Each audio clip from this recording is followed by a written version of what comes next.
The Last of Us is back. So let's break down this first episode of season 2. This is going to be spoiler free. I have played the game a few times, and I'm not going to bring that up until the very end of the episode where I'll bring up spoilers and things like that. Let's start with the most controversial scene of the episode, which is the first scene of the show. This scene, wow, without spoiling anything, this scene was not the first scene of the video game. It comes later.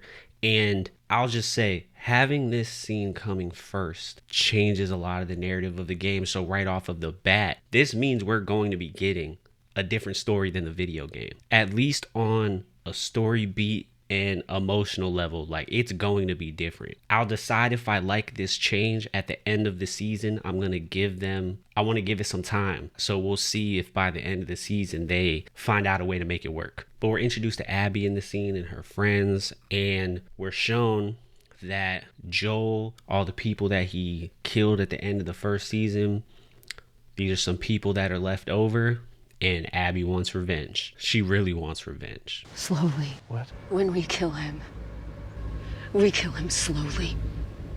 So the actress they got for Abby, I think she's doing a great job embodying the pain that Abby has, which I think is the most important part to her character. Now, I found this scene extremely interesting. I think this did a lot of characterization for Ellie right off the bat in a couple interesting ways. It shows us immediately that Ellie has been learning how to fight and that she's not here to play, and that she really wants to be able to protect herself and survive and be independent, which goes along with this time jump of 5 years. Also, I think this may foreshadow something. This part wasn't in the game, so no spoiler. I think this may foreshadow something with the whole when she's telling Jesse not to pull punches. I feel like that's going to come back somehow, either literally or metaphorically. There's going to be something with pulling back punches later. That has to come full circle. It seemed like really important.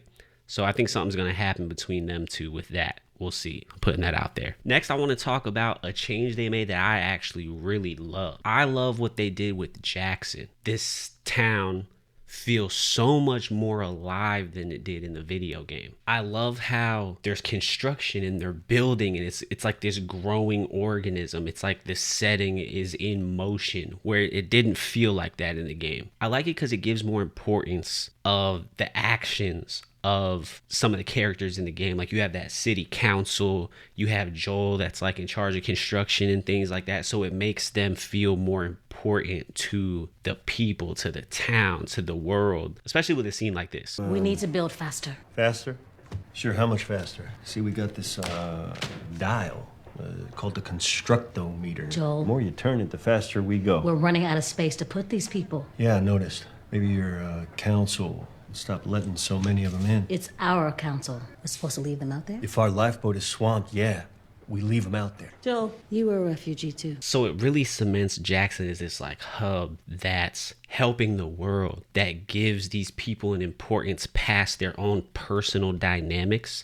So it's like Joel's important to the city, not just Ellie, right? And I like that. It makes the world feel bigger than it did in the video game.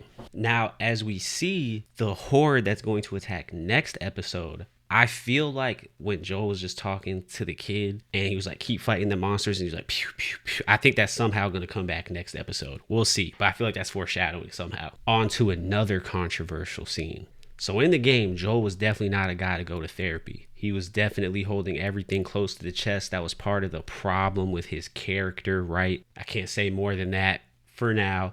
But I don't know how I feel about it even in the show. The reason I'm not 100% sold on it is because the change of his character to even show that he's willing to be somewhat vulnerable and work on himself, I want to have a full circle moment to it.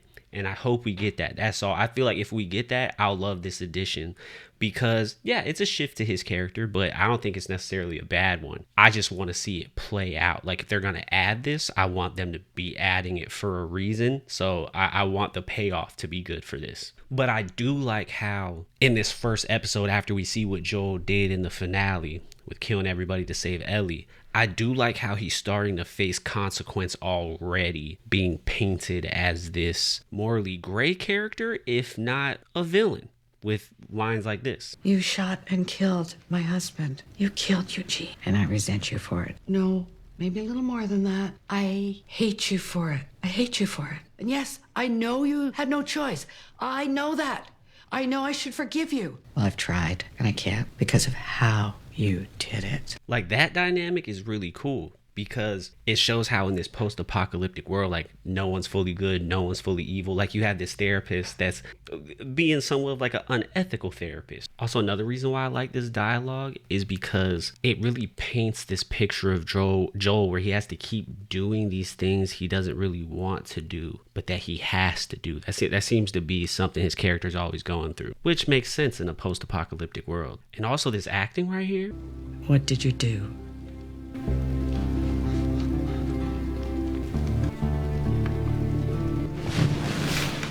I saved her. Did y'all notice how when he stood up, she like flinched? Like, she's scared of this man. That's crazy. But that acting, oh my God, so good. Now, let's talk about the best addition of this season so far. And that is Dina. Dina just stole the show this episode completely. Especially, even that's what I'm seeing online too. Everybody loves Dina, which that's fire. Because Dina is such a crucial part of this story. I'm glad that everyone is liking her character. I'm glad I like her character. Like, she did a great job. She just stole the show. And then talking about Ellie, because everybody was worried about her casting for season 2. And no, I'm not talking about all the misogynistic takes and all that out there. I'm talking about more of because the actress looks so young compared to, because there's supposed to be a time jump. I don't feel like I had an issue with knowing it was 5 years later. I think with the wardrobe and the way she was acting, I could tell there was a time jump. I was worried myself I wouldn't be, like, it wouldn't feel like a time jump was happening, but I didn't have a problem believing that. That was fine for me. But yeah, I was just saying the best new addition. I'm actually curious, what's your favorite, if you played the game, what's your favorite thing they did change in this episode that you think is going to be better than the game?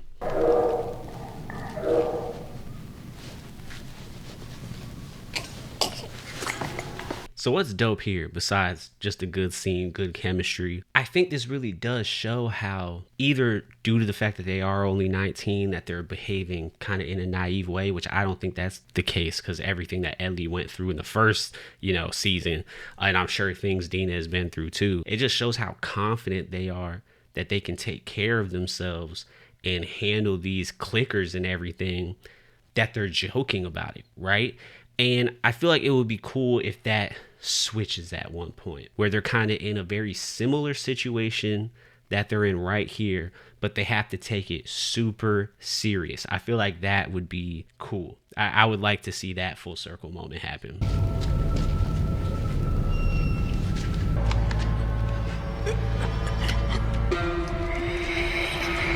Now, this is another thing I like with what they did here with the new clickers called Stalkers. Those are in the video game. I like how they represented them here, and like we're putting some more horror elements in the show than usual to introduce them. I like that. But what I really enjoy is the aspect of when Ellie and Dina report back to the council and they're talking about how there's a smarter version of the clickers. That's not really how they're talked about in the game, but I like this idea of the clickers advancing and then humanity worrying that they're getting more powerful and more smart and things like that.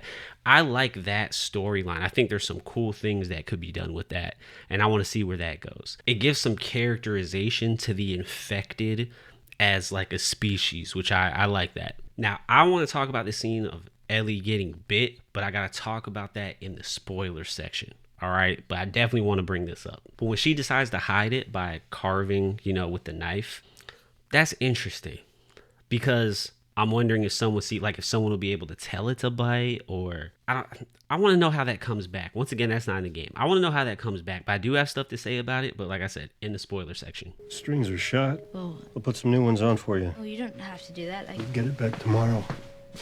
The introduction of the guitar. What I liked about it in this episode is that Joel's been trying to find a way to connect with Ellie. Yeah. He doesn't know what to do. And he's like, you know what? At least maybe this guitar. Maybe if I fix this, that's an in, right? And you could just tell how desperate he is to connect with her, right? And I like that. I like the way they depicted that. So this scene is like a 1-for-1 shot of exactly what happened in the video game, which is cool because it was such a meaningful scene. I'm glad they didn't change anything here. And once again, Dina just killed this scene. In a church. Yikes. What did you just say? No, Get the hell out of here. Are you okay? what is wrong with you? I don't need your fucking help. Right. Now, here's a thing that I'm not sure about with the depiction of Ellie in this first episode. So in the video game, it alludes to the fact that Joel did something that Ellie is mad about, and that's why she's mad at him at the beginning of the game. In this episode, it kind of just alludes to she's acting like this because she's 19, right? And she's just rebelling, you know?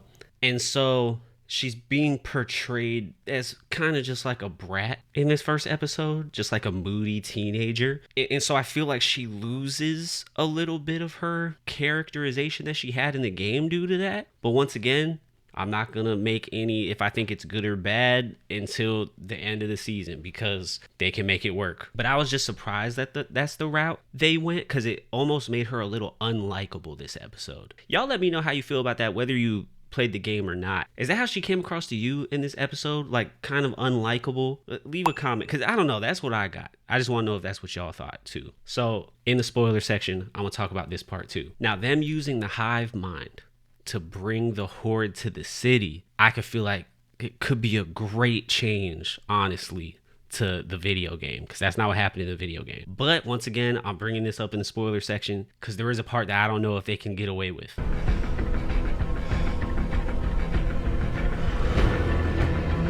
Then we get the ending with Abby there, wanting to get her revenge. So before I get into the spoiler part, I just want to say, I felt like it was a good premiere. I feel like they switched up quite a bit from the game. So honestly, I don't really know 100% where this season's going, because I think in order to make it work with the things they changed, they're going to have to switch up a lot. That's cool because, you know, it's nice to have a different experience from playing the game. I already played it a few times. I know the story. So it'll be cool to get something different. The only thing I hope is that it hits just as hard. Like the emotion is still there, the tension and all of that. I hope that's there. I think there's some things they set up where there could be more tension. Then I feel like there's some things that it seems like they took tension away, right? So we'll have to see how it pans out. I'm gonna make my final judgment after the season is over. But I like the acting.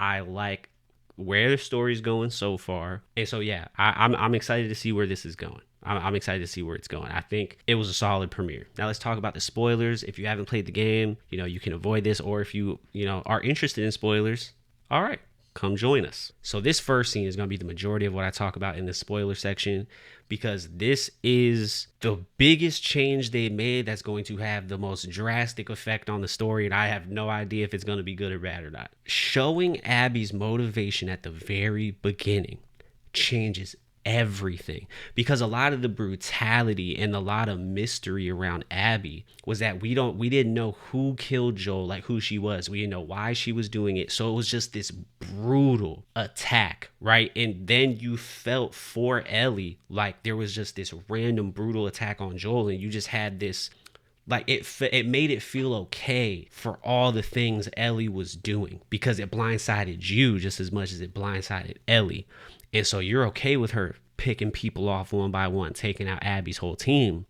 Then when you find out that Joel killed her dad, and it was the doctor that was going to work on Ellie and all that, well, then you start to get some empathy for Abby, right? And so Neil, the guy that wrote the game that also helps on the show, said that they had to start building empathy for Abby early, because in the video game, when you play as a character, that's like a shortcut to empathy. And obviously you can't do that watching TV. I get that, but they could have built empathy without revealing her motive in the very first scene of the show. I think this should have been revealed. It could have been revealed earlier. They could have did it like literally the episode after she kills Joel, maybe, because I feel like having her have her motive right now, like people already have an expectation now that Joel may die or not. So that shock ain't even there. Like when he dies, it's kind of been planned. So it's not even going to be a shock. You had no idea Joel was going to die when you played the video game, right?